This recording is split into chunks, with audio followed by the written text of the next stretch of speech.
Welcome back, everyone, to more Global War 1936. Operation Lone Ranger. It's turn 12, January 1942. And this time we are doing the turn for the CCP and the USSR.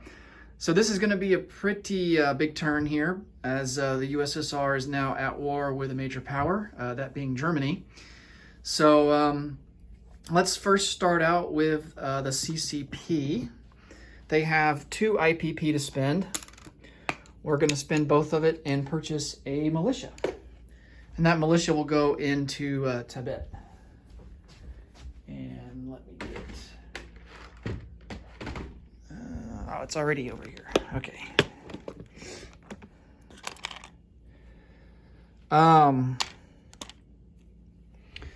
So we'll just go ahead and place this guy. I mean, there's nothing else we can really do, as we are down to just that one territory. And then we'll do our recruitment roll, which will be at a 1, and see if we hit that. No, it's a 12, complete opposite of what we needed. And that'll be it for the CCP. They don't collect any income. Tibet's not worth anything, and they don't have access to their railroad anymore, so pretty tough times for the CCP now. I'm gonna Roundel back into the box. Okay, so let's move on to Republican Spanish now. So last turn we did expand out a little bit and take some territory from the Nationalists. We do get our crew that's on this heavy cruiser replenished. If you recall, when the Nationalists did attempt to attack Catalonia, we selected militia as our casualties, and they wiped out all of our militia, including the one that was on the heavy cruiser. So that means that the heavy cruiser has to stay in port and has to wait a turn before the crew replenishes, and the heavy cruiser can then go and do actions after that if it so desires to do so. I think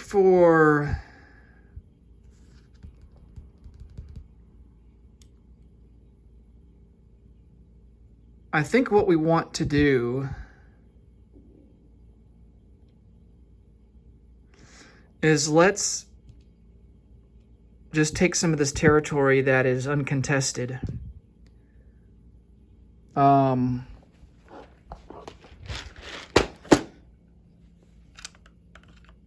And by taking Galicia and Leon in particular, that will allow us to, of course, force these guys out to sea. They can't be in port anymore. 1,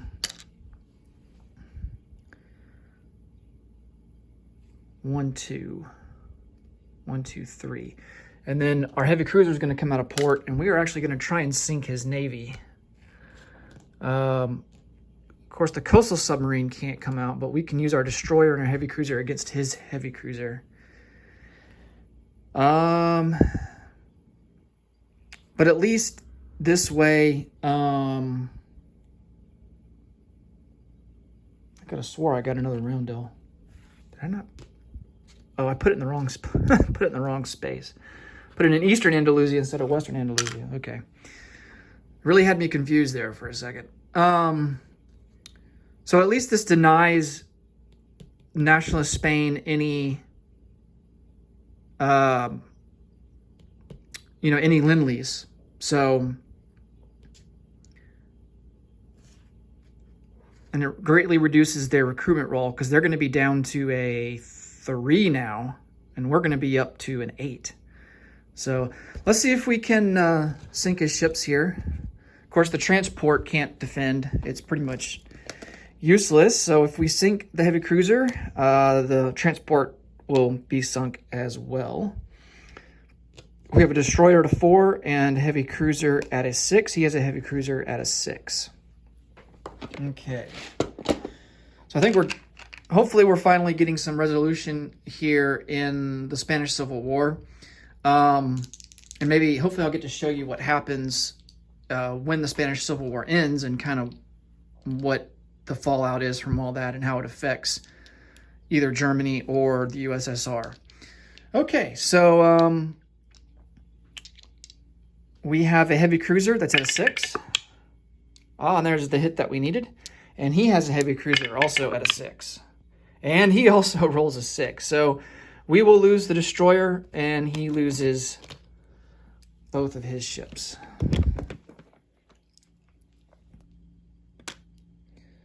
Okay.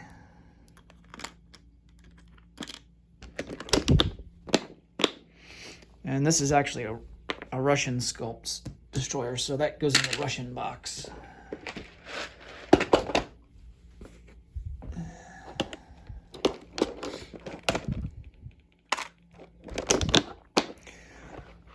All right, well, certainly the Spanish Civil War isn't over yet. We, of course, still have to take out Madrid. And then at that point, the Republicans would win. Maybe it'll force the nationalists out to expand out and kind of pick where they want to go. If I were the nationalist, I would take Galicia and Leon because that opens you up for receiving Lend-Lease. And I would just give up on Madrid, honestly. That's what my move would be the next turn. So maybe what we want to do is move another infantry over into Galicia Leon here in the non-combat phase to reinforce it, to make it a little bit more difficult on them. And then, we don't... we'll give them Basque Country. That's not a big deal. We just want to make sure that they don't get their Lend-Lease back. So,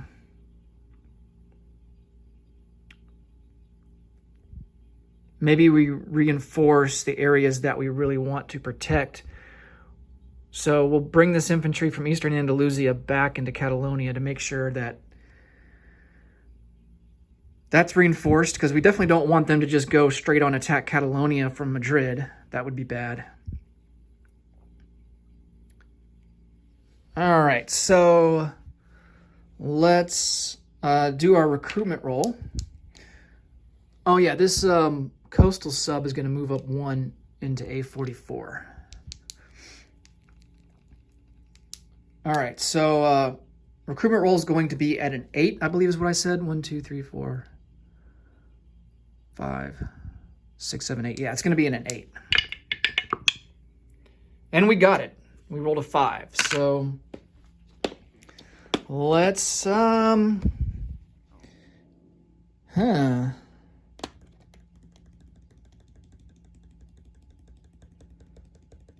of tempted to go to militia, actually. I think that would be yeah, let's go with 2 militia.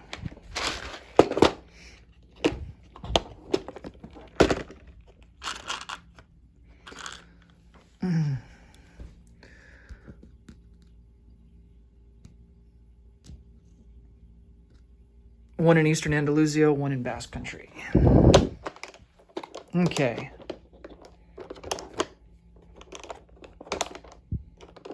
Just so that the nationalists aren't getting it for free. Okay. So that'll be it for Republican Spain. Let's move on to the USSR. Quite a lot to do here on this turn for the USSR. Of course, we are at war now with Germany. So the first thing that we need to do is to get out some roundels and claim Mongolia and this other green territory up here. Is it Tanatuva or something? Tanutuva, yeah. That becomes ours as well. And then all the Mongolian territories become ours, along with all of the Mongolian troops. So we do get a bonus. Actually, we get an increase by 2 IPP. So we can adjust the board for that. So we are up to 50 now. And let's bring the box over here and replace these units with Russian sculpts. Alrighty.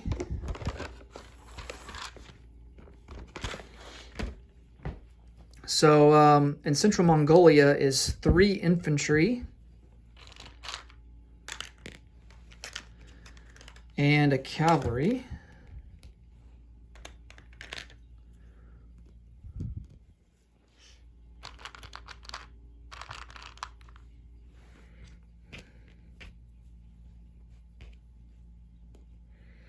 And then in Kurline is 3 infantry.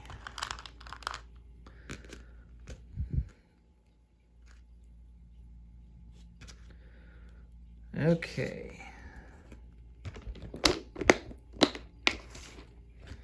And we can take these Mongolian troops off the board.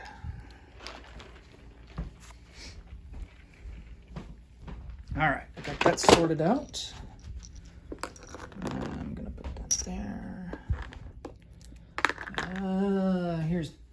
This is where Mongolia is here.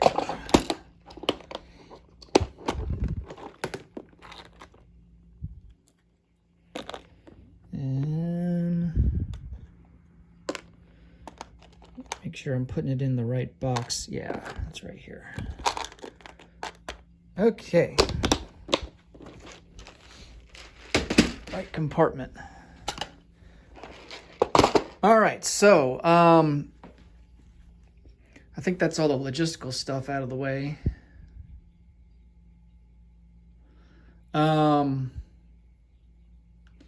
Now let's move on to, we don't have any income increase because we're already at, we're past our maximum.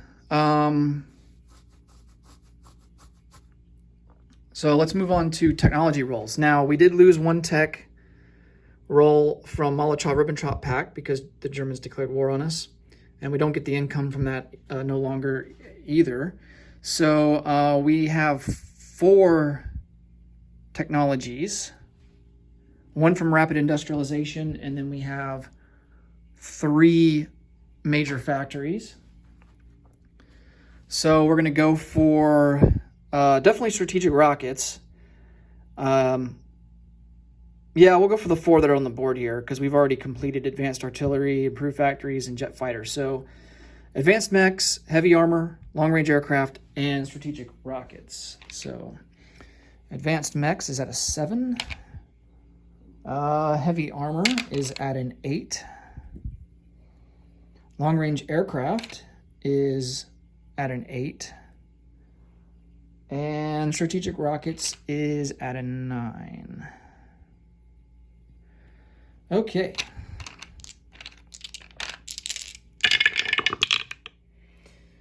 And we only hit on 1, which is strategic rockets, which is good because that will help us get closer to completing a strategic objective. So we're at stage 3 now for strat rockets. And then when we complete it, hopefully next turn, we will finish off Soviet technological supremacy. And I think when we finish that off, we get a free rocket to be placed on the board, which would be cool.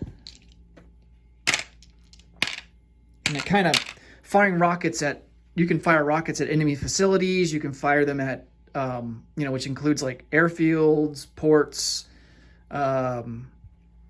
factories. Usually I just fire them at factories because you fire them at factories and they'll take, it hampers the enemy's production and,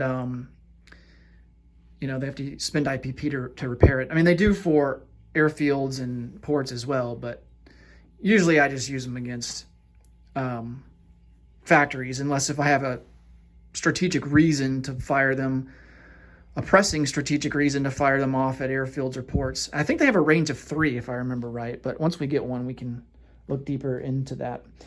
Okay, so now that technology is out of the way, we move on to purchases. And since we are now at war with a major power, we get for the motherland ability.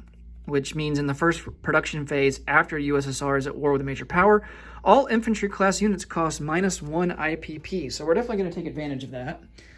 But, we are still going to, we are limited by our factories and how many factory output capacity they have. So we have to keep that in mind too. But we are going to purchase the max of our special units like we did last turn, which includes the T-34 and the Katyusha rocket. So we're going to spend 10 for 2 T-34 tanks. And then I think it's going to be another 10 for the Katyusha. Yes. Another 10 for 2 Katyushas. So that's going to be a total of 20. Go in here. Get 2 more T-34s. 2 Katyushas.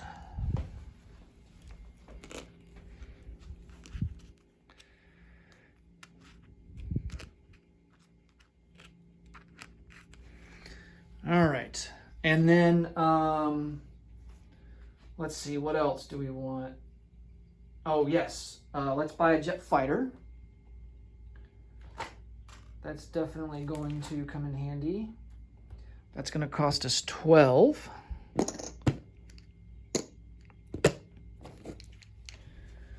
And this is why we've saved up our money, because now that we're at war, we can just get a huge discount on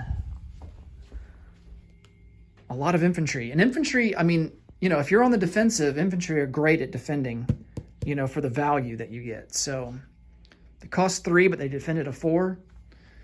Militia costs 2, but they only defend at 2. And all their units, they cost more than what they defend at. So, even a cavalry costs 3 and it only defends at a 2. Airborne costs 3, it defends at a 2. I guess mountain infantry, if you're defending in the mountains, is worth it. It costs 4, but defends at a 5 in the mountains. So, I mean, just, like I said, for the value, infantry is just excellent. You can't go wrong there for defending. All right, so let's see if there's anything else we want to purchase that isn't...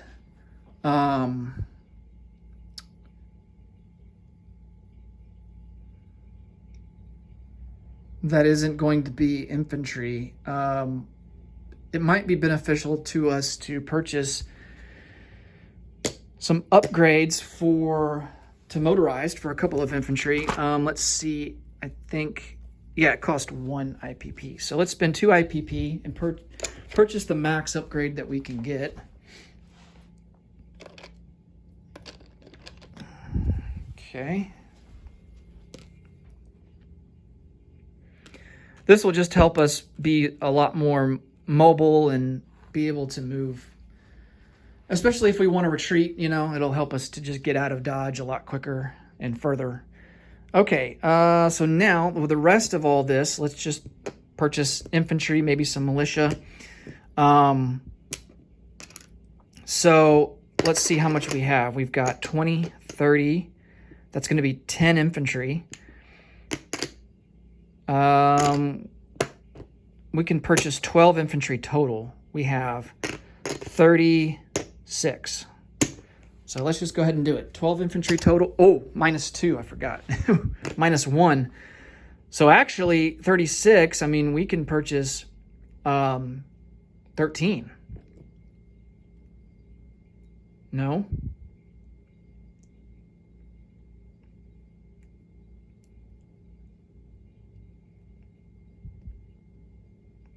$14 is 28. No, we can purchase 16 infantry for 36. No, 32. And, yeah, 32 will get us 16 infantry. So, 17 infantry. And then maybe we'll just go with 1 militia. All right, so 17 infantry.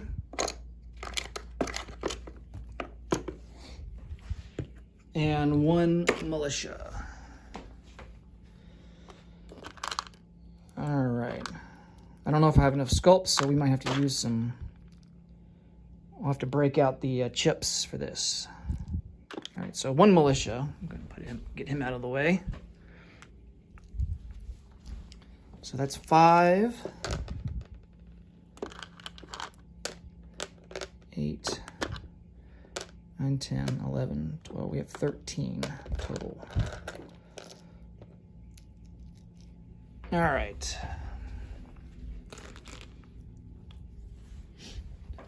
14, 15, 16, 17. And recount that to make sure it's correct. So 3, 6, 9, 12, 13, 14, 15, 16, 17. Yep. Okay.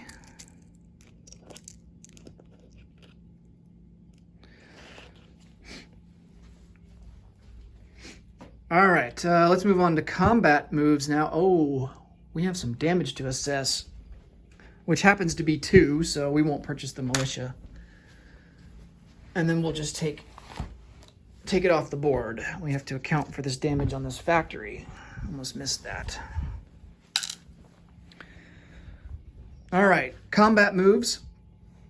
I don't think we're quite prepared yet to move into Istanbul. Let's see.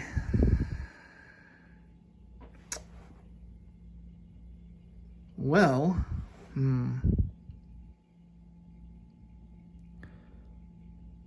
yeah, I don't think we're quite prepared to move into Istanbul.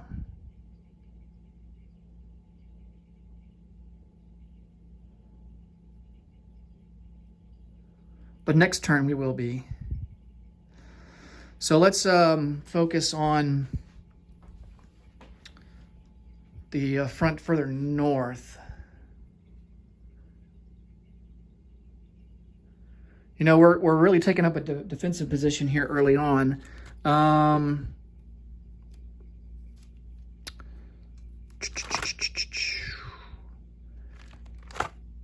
think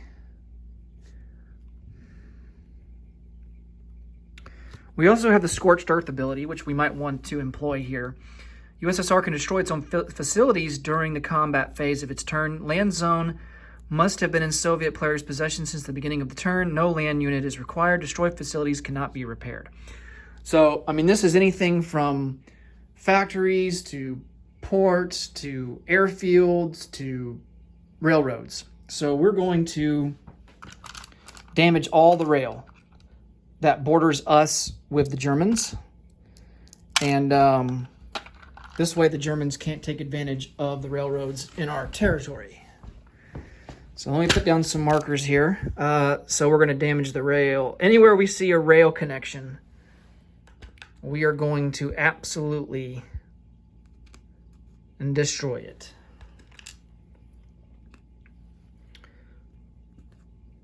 And scorch it. Okay.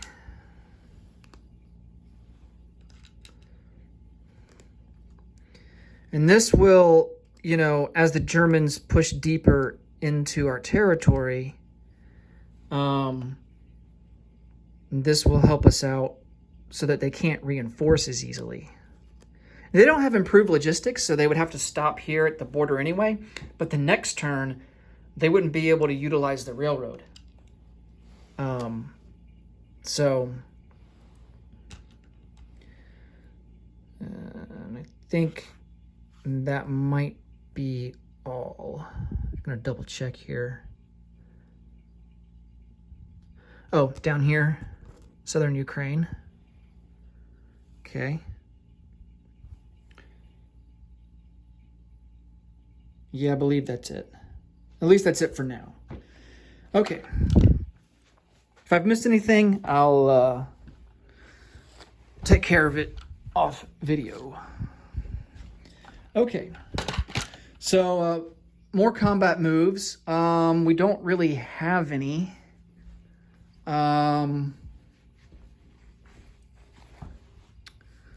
So we will move on to non-combat. We're going to take this air transport, and he is going to go back to Moscow. So that'll be 1, 2, 3, 4, 5. These ships are going to come up 1 to M10 and just kind of hang out. We're going to get some of our troops here in position. We're going to send 1 infantry down into Akdenis, and then the other one will come up to the north where all these aircraft are.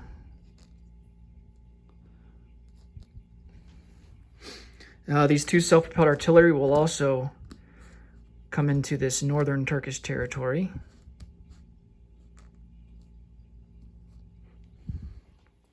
And that will put us in a really good position to then take Istanbul.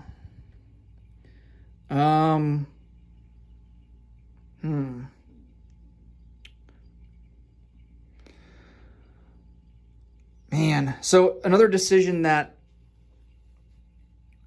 here's another decision that we're going to have to make here. We can only reinforce Smolensk and Kiev because they have 2 factories. We can only reinforce with 2 units in each of these cities. That might not be enough to defend. So we have to decide, are we willing to have a defense there? Or do we want to fall back? And another option that we do have is we can use 1 rail movement to move a minor factory back. We do have that option. Now, to move a major factory, it would require 2 rail moves, and we have by default 2 rail moves in this theater. So a medium factory would also cost 1 to move, but we're going to keep our medium factory there in Stalingrad.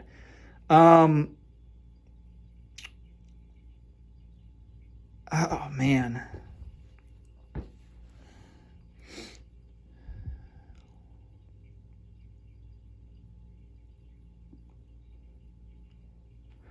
I just don't think Smolensk can hold up with what we have there. Even if we add 2 units, it's still going to be difficult, I think, to defend.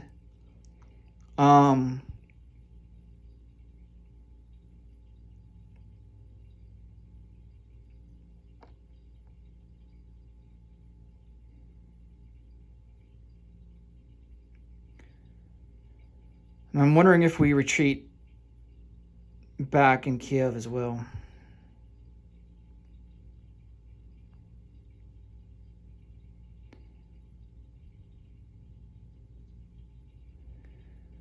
And kind of salvage our factories. We can move them back to either the Ural Mountains, Gorky, Tula-Lepisk would be good. Man, I don't want to give up those cities, though, because then we would lose rapid industrialization, I think. Let me double check that. That's the other thing we got to consider, too, is the strategic implications. Rapid industrialization. Possess all city land zones in Soviet home country at the start of the player turn. Yeah. And it's worth 1 technology die roll. So, oh, man. That makes it more difficult. Do we want to give up that strategic objective that easily?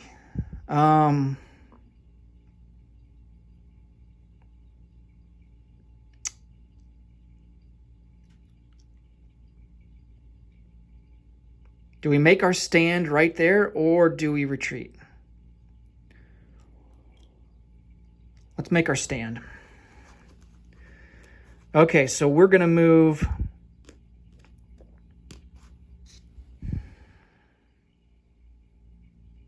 But then you can make the argument, well, then why are we damaging the rail if we're going to decide to fight? You know, doing Scorch Earth kind of, you're almost admitting defeat. So then why? If you're basically throwing in the towel for that front, then you might as well just retreat and fight somewhere else while you continue to build up forces, which now I'm convincing myself to retreat. Man, this is a tough decision. Let's retreat. All right, so we're gonna strategic rail move a factory back to Tula-Lepisk, and then we're gonna strategic rail move another factory back to Gorky. We are going to retreat 2 infantry back to Kaluga Oblast, and then 2 units back to Moscow.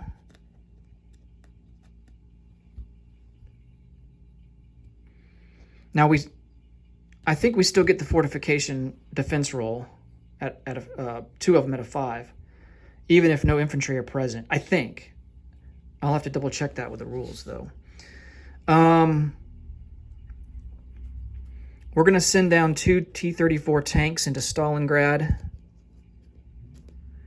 along with 2 motorized infantry. 1 motorized infantry will come up. 1 motorized infantry and these 2 Katyusha rockets will come up to Moscow. This light armor will come up. Oh man, it's almost better to retreat him back this way. Man, what about Oral Kursk though? They're right on the border of Oral Kursk. Let's retreat these 2 guys. I mean, this is pretty much our only option, is to retreat them back to the eastern Ukraine. This guy in Kiev will come back to Oral Kursk. And we're going to change our minds here. We're going to keep the 2 T-34s there, along with 1 motorized. I think for now, we're just going to load everyone up in Oral Kursk instead. And everyone should have the movement for that, except for the 2 infantry that are located in eastern Ukraine. All right, so in Oral Kursk, we have 2 infantry, 2 light armor, 4 motorized infantry. Actually, make that 5. 2 Katyusha rockets, 2 T-34 tanks.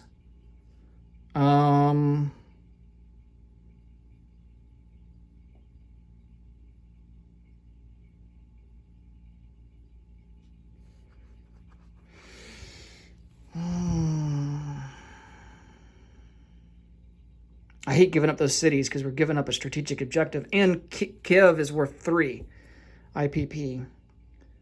But, I mean, they just got so many forces, I just don't... There's no sense in throwing units away, trying to defend. I mean, you can make the argument, well, we're going to try and do as much damage as possible, but if the odds of us winning are low, and I don't think I can do a lot of damage to them, then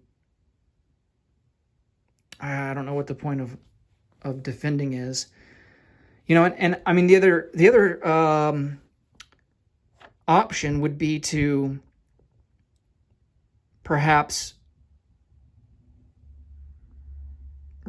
put all your forces into one city, like try and defend Kiev, because the value of it is higher.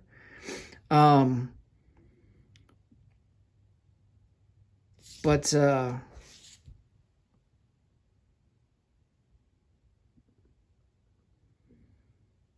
mean, we can't, our forces that are in Smolensk can't get to Kiev, so I think we just pile everything up in Oral Kursk. Power in numbers approach. Okay. We'll keep these 2 guys in Helsinki.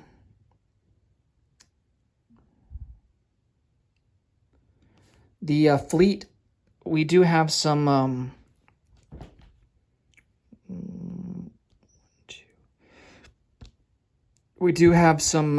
submarines here that we're going to put on convoy raiding duty and attack these German lines here. We're actually going to send these 2 up to A7. They do have a movement of 3. 1, 2, 3. All right. So we have to remember to roll for those guys. We will send out some destroyers as well, just to kind of and this light cruiser, just so the subs aren't there by themselves. Okay, so let's roll for take this. unit card off the board here. Let's roll for the submarines. So the Russians get a +2 by default because of a fleet submarine. I don't think they get any other bonuses. The Germans will get 1 to their defense. Oh, actually they get 2 because they also have long-range aircraft. So I'm going to double check that though. I'm pretty sure that's the case.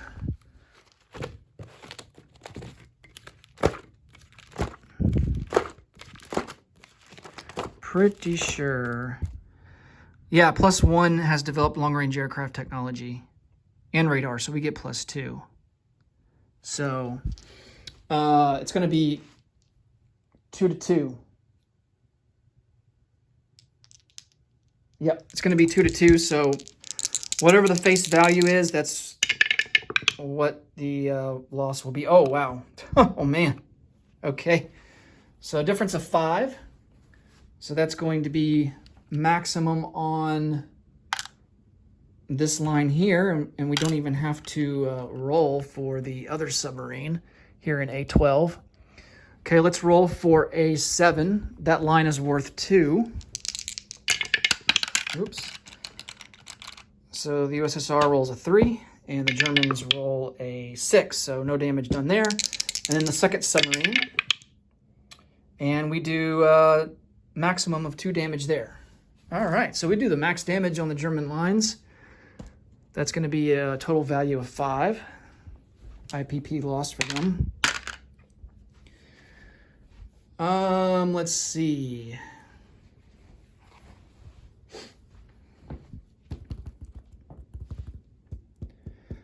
Any other combat? I don't believe so. This is a coastal submarine right here.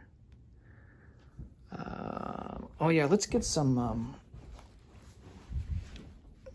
rating markers here.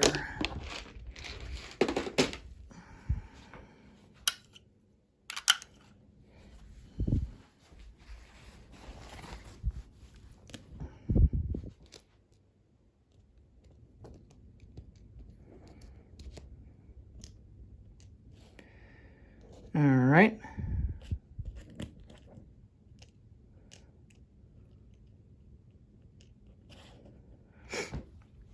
I think that's going to be it for combat and non-combat. Just going to double check. Yep. Okay. I don't think we can non-combat these guys until next turn, so we'll just leave them there for now. It might make Japan a little bit nervous. You know, we have a non-aggression with Japan right now, but I mean, at this point, either side can break it anytime that they want, so.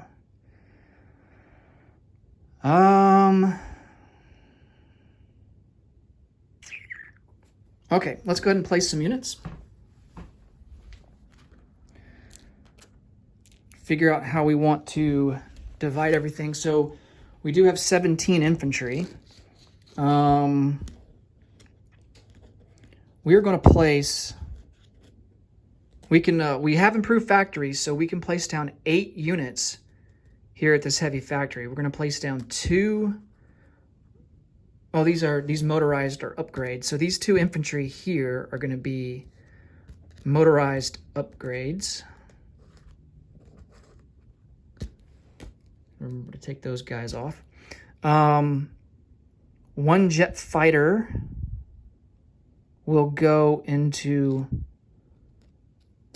Kursk. So that's 3, 4, 5, 6, 7.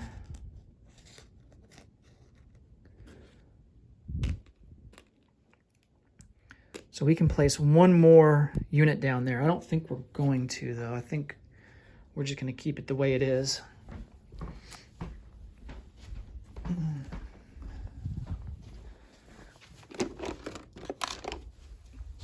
All right. And then for all of these infantry, let me get the chip box here because we might want to use it.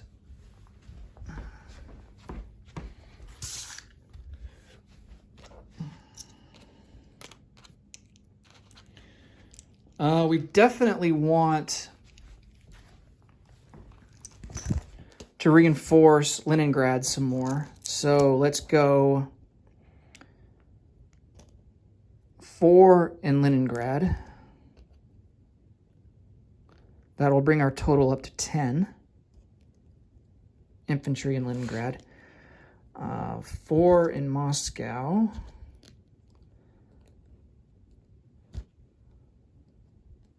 I think we'll do the maximum there in Moscow. Now, we can't use these minor factories because we moved them using strategic rail movements. They are inoperable this turn. We have to wait till next turn before we can use them. I don't think I had mentioned that earlier. Okay.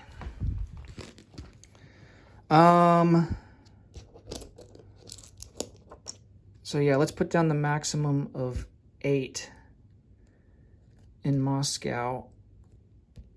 I'm going to use some chips here. So that's 5, 6, 7.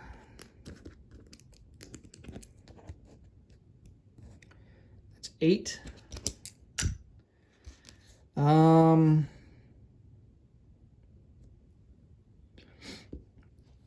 I think we can put down 5 in Stalingrad at a medium factory. I'm going to double check that though. Let's see, where is factories? I think it's back this way. Yeah. Okay, capacity upgraded is 5. Okay, so let's put down 5 infantry in Stalingrad.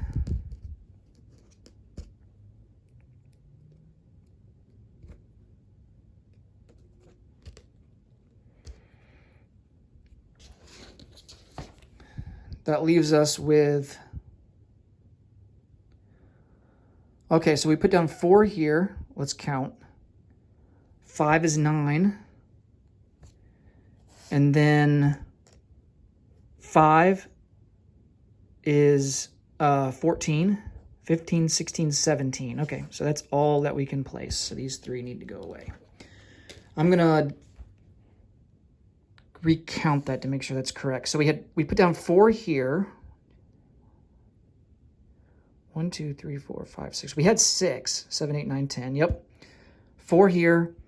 We put down 8 here. That's 12. 13, 14, 15, 16, 17. Yeah, we had 17 total. Okay. All right. I think that will be good.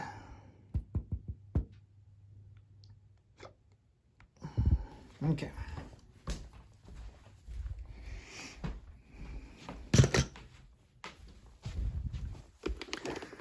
You know, and the reason I chose to retreat this time, you know, my last game that I played, it was off camera. I didn't record it. You know, the Axis won pretty handily. Germany just ran roughshod through Russia, and a lot of the reason was because I didn't retreat. I didn't enact scorched earth tactics, and I basically tried to defend the 3 major cities there closest to the front line: Smolensk, Leningrad, and Kiev. And after the Germans defeated me there, I mean, there's really nothing else I could do after that. I mean, I was so outnumbered, I just couldn't catch up to them at that point. So trying a little different strategy this time, see how it goes. I definitely like where we're at a lot better this time around than in my last game. So, okay, that's all for the unit placement. Let's collect some income, and we will call it a turn. So, we collect 50 IPP as a base. Let's see if we get any bonus IPP. I think we get Lend-Lease, because Kola, the port of, or is it Karelia? One of the ports up there, I think it's Kola, is not occupied by the Germans. Let's see here, USSR. Yeah, the Soviet Arctic convoy line is free of enemy submarines, and Kola is Soviet-possessed, and USSR is not at war with an allied major power. So we get bonus for that. And we also receive +1 for possessing the following cities: Moscow, Leningrad, and Stalingrad. So those are the cities that we really want to defend. Okay, so we do get Lend-Lease, and we do get propaganda. I'm running out of Roundel magnets here. All right, so let's put that on the board. So we get +5 on top of our 50. I think it's not 3 per, is it? Yeah, it's only 1 per. Okay. So 3 there and 2 there. Okay, so let's collect 55 and we will call it a turn. 3, 40, 50, and 5.